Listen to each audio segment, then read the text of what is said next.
তাদেরকে কি দেশে আলাদাভাবে এভাবে হত্যাযজ্ঞ ঘটানোর জন্য ট্রেন করা হয়েছিল, নাকি দেশের বাইরে থেকে ভাড়াটে খুনি নিয়ে আসা হয়েছিল ক্ষমতা বাঁচানোর জন্য?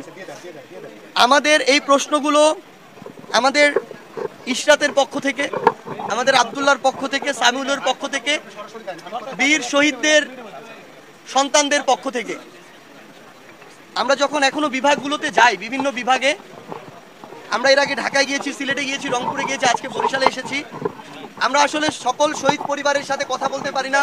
এটার জন্য মানে আমাদের নিজেদেরই খারাপ লাগে, কারণ আমাদের সবারই আলাদা আলাদা গল্প আছে, কষ্ট আছে, ব্যথা আছে। যার চলে গেছে সেই বুঝে যে তার কতটুকু খালি করে দিয়ে গিয়েছে।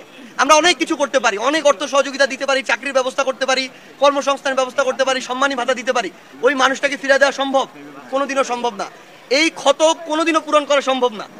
আমাকে খুনি হাসিনার এবং তাদের দোসরদেরকে এই জবাবটা দিতে হবে যে এই ইশরাত, আব্দুল্লাহ, সামিউলরা তাদেরকে এখন থেকে বাবা বলে ডাকবে, তাদেরকে তাদের কোলে বাবা বলে উঠবে, কারা দায়িত্ব নিয়ে তাদেরকে একদম বাবার মতো করে সারা জীবন আগলে ধরে রাখবে, এই দায়িত্বটা কারা নিবে? খুনি হাসিনা সারা জীবন শুধু নিজের পরিবারের মানে গান গাইতে গাইতে এই ক্ষমতাটাকে আষ্টে পিষ্টে ধরে রেখেছে। যেখানেই আপনি যাবেন তার পরিবারের কান্নাকাটি শুরু হয়েছে।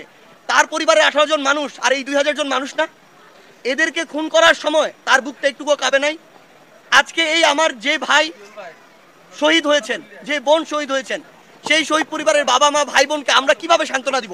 আমাদেরকে ওই খুনি হাসিনার ওই শব্দগুলো বলতে হবে, বাক্যগুলো বলতে হবে।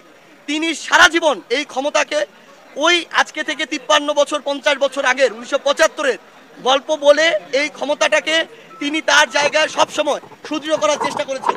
ঠিক আছে, এখন এই যে তিনি তাহলে 2000 মানুষকে কিভাবে খুন করলেন?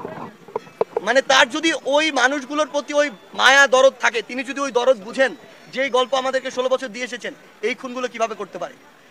কেউ যদি, আমরা আমাদের জায়গা থেকে স্পষ্ট করে একটা জিনিস বলি, এই খুনের বিচার না হওয়া পর্যন্ত বাংলাদেশে খুনি হাসিনা এবং তাকে যারা খুনি হাসিনা বানিয়েছে তার দোসররা, তাদের এই বাংলাদেশে যেই রাজনৈতিক প্ল্যাটফর্মকে সামনে রেখে তারা এই কাজগুলো করেছে, তাদের আসলে কোনো অধিকারই নাই এই বাংলাদেশে সেই প্ল্যাটফর্ম নিয়ে চলার।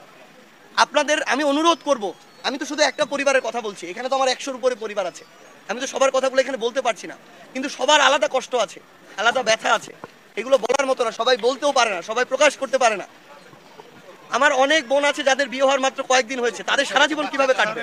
যেই নবজাতক পৃথিবীতে আসার আগে মানে জানতোই না যে সে তার বাবার মুখ পৃথিবীতে কোনোদিন দেখবে না, যেই নবজাতক জানতোই না যে পৃথিবীতে আসার পরে তার বাবা তাকে আর কোলে নিতে পারবে না, সে কাউকে বাবা বলে ডাকতে পারবে না, ওর কি দোষ ছিল?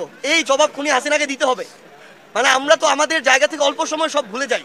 আমরা 16 বছর ভুলে গিয়েছি, আমরা ওই 36 দিন ভুলে গিয়েছি, আমরা এখন নতুন অনেক কিছু নিয়ে পড়ে আছি। আমার এগুলোর জবাব দিতে হবে ভাই, এই জবাব খুনি হাসিনাকে দিতে হবে, খুনি হাসিনার দোসরদেরকে দিতে হবে। এই যে আমার নবজাতক যে এখনো নিষ্পাপ ঘুম ঘুমাচ্ছে এখানে, যে জানে না এই পৃথিবীতে বাবার মূল্য কি, বাবা কত বড় ছায়া এই পৃথিবীর, ওই খুনি হাসিনা সহ তার দোসরদেরকে এই জবাব দিতে হবে যে সে কি দোষ করেছিল।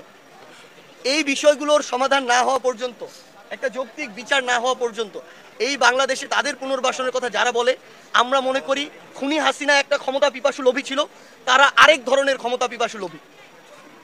এই বাংলাদেশে তাদের বিচার হওয়ার প্রশ্নে কারো একটা কথা হওয়া উচিত না। তাদেরকে পুনর্বাসনের প্রশ্নে তাদের পক্ষে কারো সাফাই গাওয়ার কোনো প্রশ্নই আসে না। আমরা এটা আমাদের জীবনের বিনিময়ে হলেও করতে দিব না।